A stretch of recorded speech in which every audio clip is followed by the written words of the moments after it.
Hello students, now we are going to start unit 2 of class 11, that is kinematics, and then in this unit 2 you have to cover the motion in a straight line and motion in plane. So let's start motion in a straight line. First of all, you must know what is kinematics. Kinematics is the branch of mechanics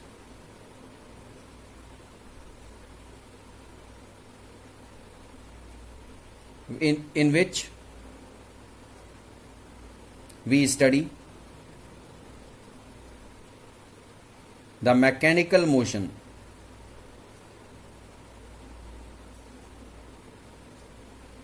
of bodies without taking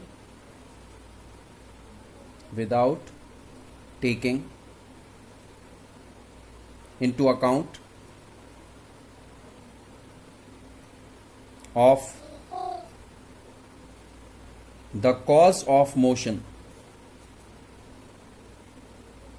in the bodies.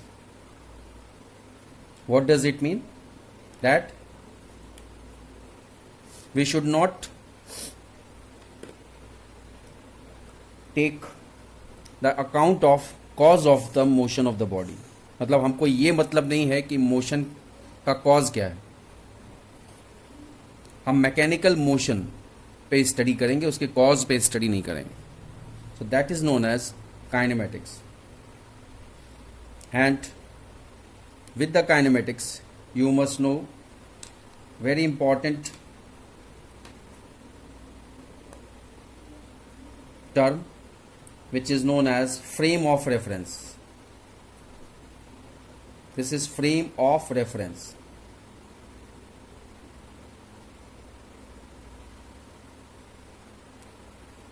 आप लोग पढ़ते चले आ रहे हो what is velocity, what is acceleration, लेकिन frame of reference पहली बार आप लोग सुन रहे हो, तो ये जानना बहुत ज़रूरी है. What is frame of reference?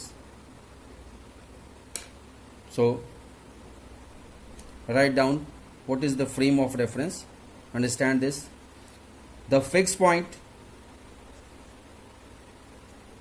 और place with respect to which, WRT means with respect to which the position, velocity, acceleration, etc. of a body or an object is measured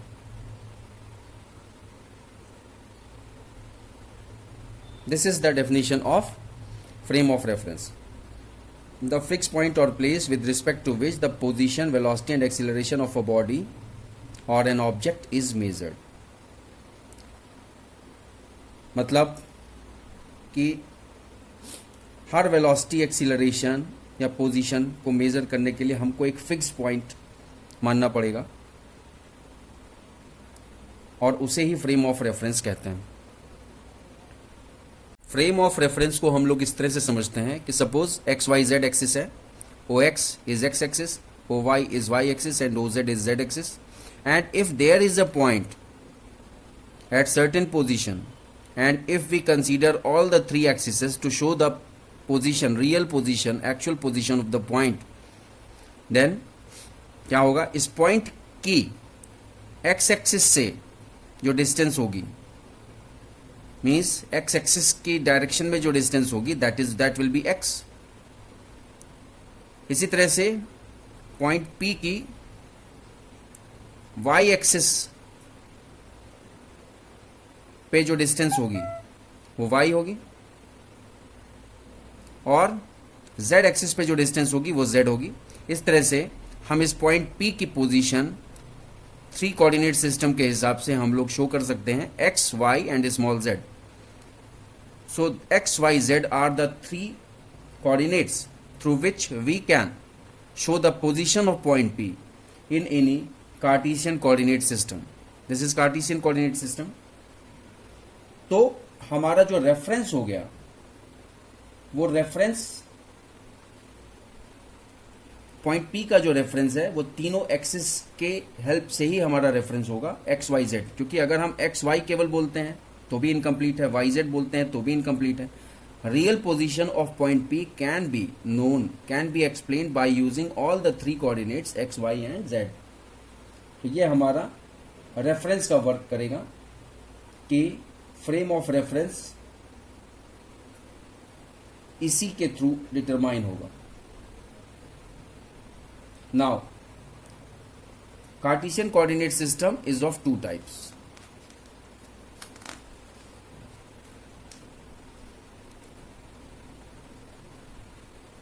Cartesian coordinate system is of two types. दो तरह का होता है. एक inertial होता है जिसमें inertial frame of reference होता है, दूसरा नॉन इनर्शियल होता है. Non inertial frame of reference, inertial frame of reference, non inertial frame of reference. तो पहले हम समझते हैं इनर्शियल फ्रेम ऑफ रेफरेंस. ये क्या चीज होती है inertial frame of reference? Any frame of reference which is either at rest और moving with uniform velocity. Any frame of reference, this FOR we are using frame of reference, any frame of reference which is either at rest or moving with uniform velocity is called inertial frame of reference. For example हम लोग इसका example ले सकते हैं. Example के इसमें क्या ले सकते हैं?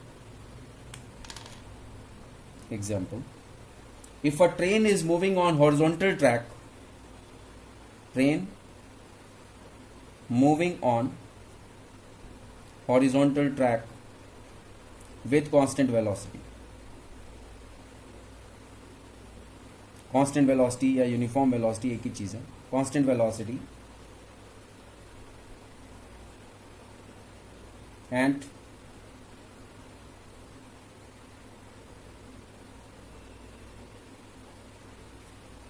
this is very simple example of inertial frame of reference.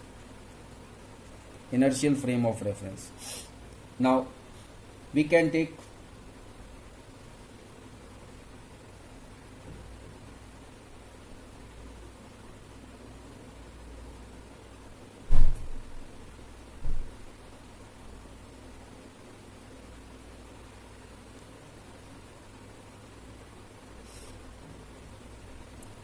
second as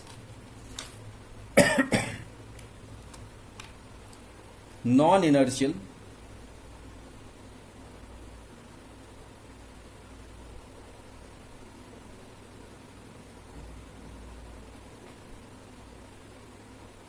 frame of reference.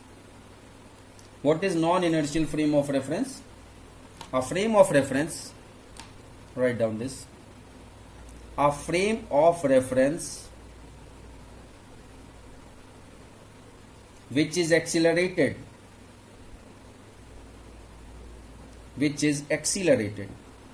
मतलब जिसमें एक्सीलरेशन हो, which is accelerated, a frame of reference which is accelerated is known as non-inertial frame of reference, या इसको हम दूसरे form में बोल सकते हैं कि accelerated frame of reference. This is accelerated frame of reference. So example for this we can take a ball. Imagine a ball lying on the floor of a bus, and initially the bus is at rest. बस rest पे है, ball rest पे है और ball बस के floor पे है. अब क्या होगा? जैसे ही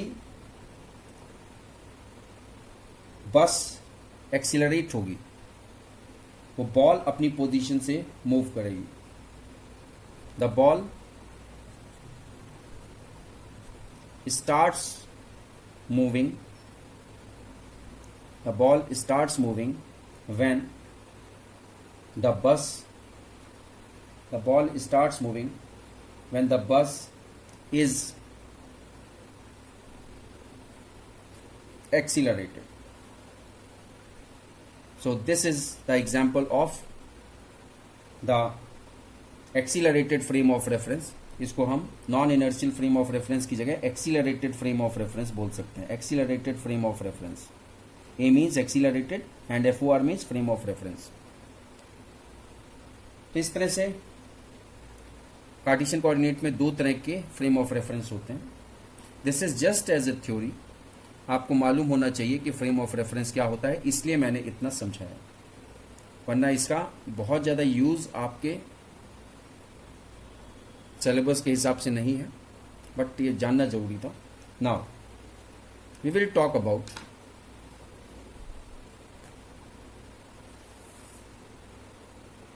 the motion in 1, 2 and 3 dimension। ये आप लोग पहले पढ़ चुके हो, बहुत अच्छे से लोअर क्लास में जानते हो। मोशन मुझे बताने की ज़रूरत नहीं है कि मोशन क्या होता है, लेकिन ये याद दिलाना है विद एग्जांपल कि 1 डायमेंशनल, 2 डायमेंशनल और 3 डायमेंशनल मोशन क्या होते हैं। So first of all, one dimensional motion. What is one dimensional motion? A particle moving along a straight line or path is called one dimensional motion. For example,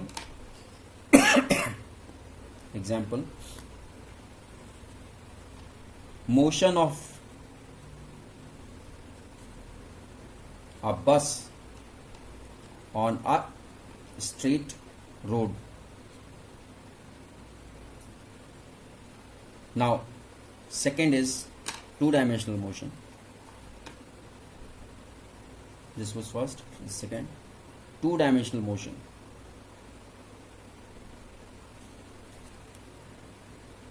A particle moving in a plane is said to be two-dimensional motion। अब plane शब्द जब आ जाता है, इसका मतलब कि हम दो एक्सिस के बीच की बात कर रहे हैं। जैसे सपोज ये आपका एक्स एक्सिस है और ये वाई एक्सिस है, तो जो प्लेन हो गया, that plane is the area between these two axis. फिर वो तीसरी जेड एक्सिस या उसके प्लेन की बात अभी नहीं कर रहे हैं, एक्स और वाई एक्सिस है, तो इन दोनों ने मिलाकर के एक प्लेन बना दिया और ये प्लेन हो गया एक्स वाई प्लेन। इसी तरह से अगर हम बात करें, कोई कंफ्यूजन नहीं होना चाहिए इसलिए इतना डिटेल में समझा रहे हैं, अगर ये वाई एक्सिस है, ये जेड एक्सिस है, हम वाई जेड एक्सिस के बीच का जो प्लेन है उसको हम कैसे शो करेंगे, इस तरह से शो करेंगे। तो ये जो प्लेन है ये वाई जेड प्लेन कहलाएगा। सिमिलरली थर्ड वाला क्या हो जाएगा, एक्स जेड प्लेन। ये एक्स एक्सिस है, ये जेड एक्सिस है, तो ये जो प्लेन होगा this is X Z plane. तो जब भी हम प्लेन की बात करते हैं तो इसका मतलब हम कम से कम दो एक्सिस के बीच का जो एरिया है उसकी बात कर रहे हैं। एक एक्सिस तो एरिया को डिफाइन भी नहीं कर सकता। अगर हमको कोई एरिया, प्लेन का एरिया डिफाइन करना है तो कंडीशन है there must be two axes. So क्या था, a particle moving in a plane is said to be two-dimensional motion। Means इसका एग्जाम्पल हम क्या ले सकते हैं, motion of an insect on a floor. अगर फ्लोर पे कोई इंसेक्ट है वो मूव कर रहा है, इसका मतलब इधर एक जगह से दूसरी जगह मूव कर रहा है, इट मीन्स वो दो एक्सिस के बीच में मूव कर रहा है। आपका घर जो होता है, ये रूम जो होता है घर का, आप एक रूम इमेजिन कीजिए, तो वो क्यूबॉइडल शेप में होता है। सपोज ये आपका रूम है और ये कोई इंसेक्ट है, और ये जब इस फ्लोर पे मूव करेगा, ये आपके रूम का फ्लोर है, जब ये इंसेक्ट मूव करेगा इधर उधर, तो ये कौन सी एक्सिस में मूव कर रहा है? एक ये वाली एक्सिस में मूव कर रहा है और एक ये एक्सिस में मूव कर रहा है। इसका मतलब वो कौन से प्लेन में मूव कर रहा है? The plane which is covered by these two axes. This insect is moving in a plane which is covered by these two axes, एक ये एक्सिस और ये वाली दूसरी एक्सिस। अब इसको आप जिस एक्सिस, मान लो हम इसको एक्स एक्सिस का नाम देते हैं, इसको जेड एक्सिस का नाम देते हैं, इसको वाई एक्सिस का नाम देते हैं, तो ये जो इंसेक्ट है ये एक्सजेड प्लेन में मूव कर रहा है, and X Z plane is defined by two axes X and Z. So this type of motion is known as two-dimensional motion. Now let's talk about the third type of motion, that is three-dimensional motion. इसको हम कैसे define करेंगे? A particle moving in space is said to be three-dimensional motion. Is said to be in three-dimensional motion. Means क्या होगा? जैसे इसका example हम कैसे दे सकते हैं? जैसे एक काइट, कोई काइट उड़ा रहा है, तो जो काइट का जो मोशन होगा वो थ्री डायमेंशनल होगा। उसका कुछ फिक्स नहीं है कि एक्स एक्सिस की तरफ जाएगा, वाई एक्सिस की तरफ काइट जाएगी या जेड एक्सिस की तरफ जाएगी। तीनों एक्सिस की तरफ मूव कर सकती हैं, इसका मतलब तीनों प्लेन कवर कर सकती है। That's why it is known as three dimensional motion. So what will be the example? Motion of a kite in the sky, या आप एक और चीज ले सकते हैं, motion of an aeroplane in the sky. ठीक है?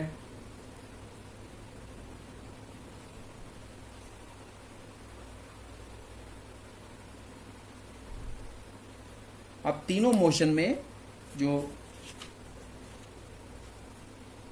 फर्क है वो आप लोग को एक चीज और क्लियर कर दें कि अगर हम वन डायमेंशनल मोशन की बात कर रहे हैं तो स्ट्रेट लाइन में है, इधर एक नेक्स्ट पेपर में समझाते हैं। वन डायमेंशनल मोशन में क्या हो गया? वन डायमेंशनल मोशन में मोशन इन स्ट्रेट लाइन, तो हम अगर पॉइंट यहाँ पे है तो हम इस पॉइंट की किसी रेफरेंस पॉइंट से हम डिस्टेंस बता सकते हैं कि it is suppose 2 kilometre from the reference point. ये पॉइंट पी है, रेफरेंस पॉइंट ओ है, 2 किलोमीटर। इसमें केवल हमको उसकी पोजीशन बतानी है with reference to a certain point on a fixed direction. Two dimension में क्या होगा कि हमको दो कोऑर्डिनेट सिस्टम x और y का यूज करना पड़ेगा। इसमें केवल हम एक, सपोज हम x का यूज कर रहे हैं कि x इक्वल टू 2 किलोमीटर, इसमें दो कोऑर्डिनेट का यूज करना पड़ेगा क्योंकि दो एक्सिस इन्वॉल्व होती हैं। सपोज x और y एक्सिस इन्वॉल्व हो रही है तो हमें किसी भी पॉइंट, सपोज ये पॉइंट है जिसका हमको पोजीशन बताना है by using only one plane, तो जैसे इंसेक्ट वाला मैंने एग्जांपल दिया था कि इंसेक्ट तो फ्लोर पे ही रहेगा ना, उड़ने वाले इंसेक्ट की बात नहीं हो रही है, वो ऐसे इंसेक्ट की बात हो रही है जो उड़ नहीं सकता, तो वो एक ही प्लेन पे रहेगा। तो उसकी पोजीशन किसी भी टाइम पे हम दो एक्सिस से कैसे उसकी पोजीशन ले सकते हैं, एक्स एंड वाई।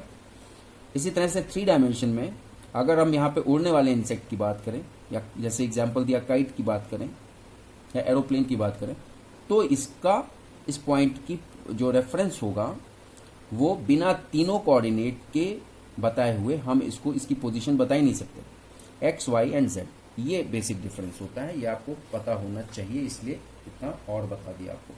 नाउ बहुत सिंपल चीज पढ़ चुके हैं आप लोग क्लास 9th में, फिर भी याद दिलाना जरूरी है। What is the difference between distance and displacement?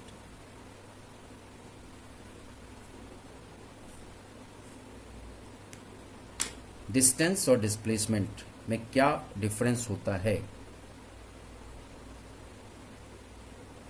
आप अपने मोबाइल को 1 मिनट के लिए पॉज कीजिए और सोचिए कि क्या डिस्टेंस और डिस्प्लेसमेंट में क्या डिफरेंस होता है। पॉज करके सोचिए। और हम ऐसा एज्यूम कर रहे हैं कि आपने थोड़ा बहुत सोचा होगा, अगर सोचा भी होगा तो, वरना डायरेक्ट आप लोग देख रहे होंगे। So the distance is the length of actual path travelled by a particle. जो रियल पाथ होगा उसकी जो लेंथ होगी वो डिस्टेंस होती है। और डिस्प्लेसमेंट क्या होता है? Displacement is the shortest distance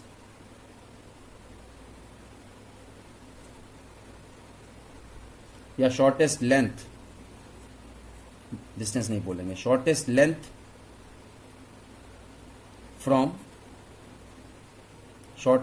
from initial to final position. अब इसका मतलब क्या हुआ? सपोज ये हमारा ओरिजिनल पॉइंट है, यहां से हमने ट्रैवलिंग स्टार्ट की, यहां से किसी पार्टिकल ने ट्रैवलिंग स्टार्ट की, यहां गया, फिर इस डायरेक्शन में गया, फिर इस डायरेक्शन में गया, फिर सपोज इस डायरेक्शन में आया। ये ए है, ये बी है, ये सी है। तो इसका मतलब क्या हुआ कि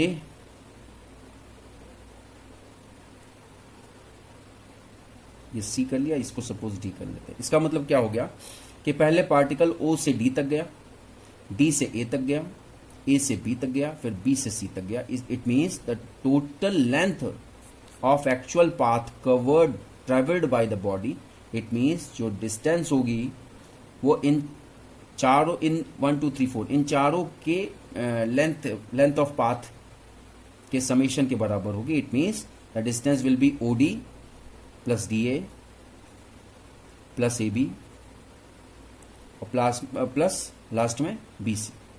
ये चारों ऐड करेंगे तब ये आ जाएगा डिस्टेंस। अब अगर इसी में हम डिस्प्लेसमेंट की बात करें, displacement is the shortest distance between initial and final position. तो इनिशियल पोजीशन आपकी क्या थी? इनिशियल पोजीशन ये थी। फाइनल पोजीशन क्या है? सी है। ये फाइनल पोजीशन है। तो क्या हो जाएगा? ये जो ओ सी है, distance between O C is displacement. इसी को ही हम डिस्प्लेसमेंट बोलते हैं। Means shortest distance between initial and final position is known as displacement. Okay, second thing, ये तो पहला डिफरेंस हुआ। उसके बाद का डिफरेंस देखिए, second, distance is a scalar quantity, magnitude only, or vector quantity means magnitude plus direction. दोनों चीज चाहिए होती है, मैग्नीट्यूड और डायरेक्शन दोनों चाहिए डिस्प्लेसमेंट को शो करने के लिए।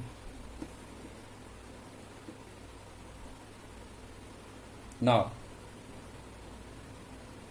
The third difference is distance is always positive and displacement is positive, negative और 0, ये डिफरेंस हो गया इन डिस्टेंस और डिस्प्लेसमेंट के बीच। 0 क्यों होगा? जहां से चले थे, अगर ये जो एग्जांपल हमने लिया है, अगर ये वापस फिर से ओ सी से ओ पे आ जाता, मीन्स ओ से डी, डी से ए से बी, बी से सी और फिर सी से ओ, मतलब इनिशियल और फाइनल पोजीशन सिमिलर होती, एक ही पॉइंट पे होती, तो डिस्प्लेसमेंट क्या होता? 0 होता। बट डिस्टेंस 0 नहीं होता। डिस्टेंस तो पूरा पाथ हम मेजर करेंगे ना। Now let's talk about the speed. Speed is the distance traveled by a body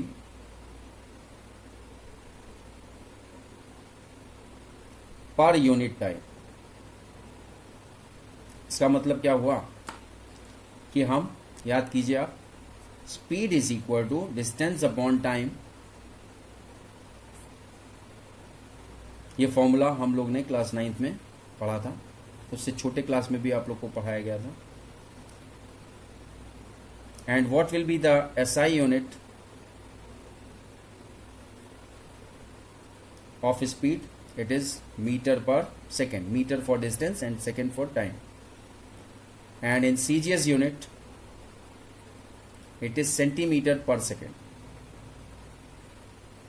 और वैसे बहुत सारे यूनिट होते हैं. किलोमीटर पर आवर होता है. अगर हम व्हीकल या किसी ट्रांसपोर्ट की बात करें, व्हीकल या ट्रक या बस की बात करें, तो किलोमीटर पर आवर में स्पीड होती है, मीटर पर सेकंड में नहीं होती. उसकी ओडोमीटर में किलोमीटर पर आवर के हिसाब से ही कैलिब्रेशन होता है और वो ओडोमीटर किलोमीटर पर आवर के हिसाब से ही शो करता है. Now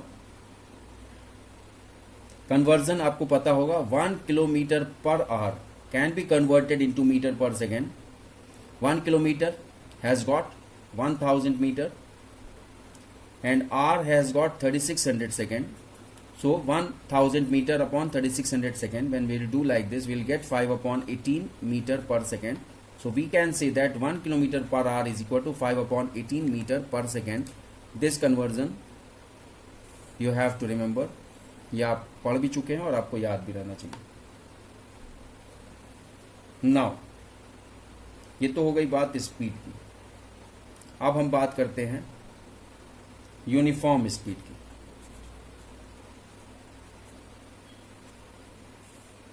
what is uniform speed? A particle is said to B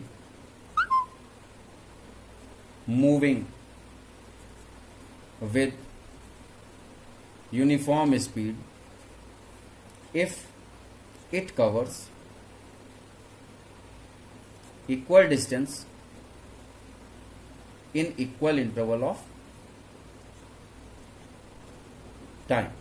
ये भी क्लास 9th में आप लोग पढ़ चुके हो. A particle is said to be moving with uniform speed if it covers equal distance in equal interval of time. This is the uniform speed. And what will be the representation of uniform speed? Uniform speed को हम कैसे represent कर सकते हैं? Suppose Y axis पे हमने distance show किया, x axis पे हम शो कर रहे हैं टाइम, टाइम इन सेकेंड और डिस्टेंस इन मीटर. तो अगर इंक्लाइंड स्ट्रेट लाइन के फॉर्म में अगर ग्राफ आ रहा है, it means this shows uniform speed.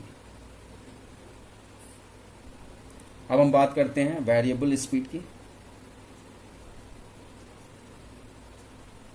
What is variable speed? Definition का लैंग्वेज वही है. अ particle is said to be moving with variable speed if it covers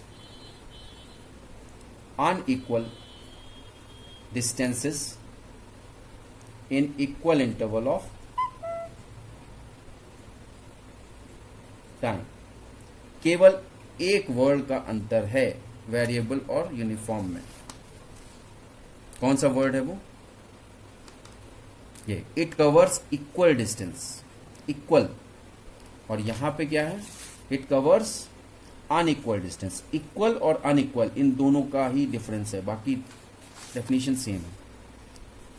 uniform में it covers equal distance in equal interval of time, और non uniform means variable में it covers unequal distance in equal interval of time. तो अब इसको हम graph के form में कैसे शो करते हैं, वही चीज है। अगर हमने डिस्टेंस वाई एक्सिस पे इन मीटर अगर हम शो कर रहे हैं और एक्स एक्सिस पे हम टाइम शो कर रहे हैं इन सेकेंड, तो वो स्ट्रेट लाइन के फॉर्म में ग्राफ नहीं आएगा। सपोज वो ऐसे भी आ सकता है, वो कैसे भी आ सकता है, मतलब स्ट्रेट लाइन नहीं होगा। तो अगर ग्राफ आप, it means this is variable speed of the vehicle और non uniform speed of the vehicle. Now what is average speed? Average speed, हमने यूनिफॉर्म स्पीड पढ़ा, वेरिएबल स्पीड पढ़ा, तो एवरेज स्पीड भी जानना चाहिए। What is average speed? Average speed is the ratio of total distance traveled by a particle to the total time taken.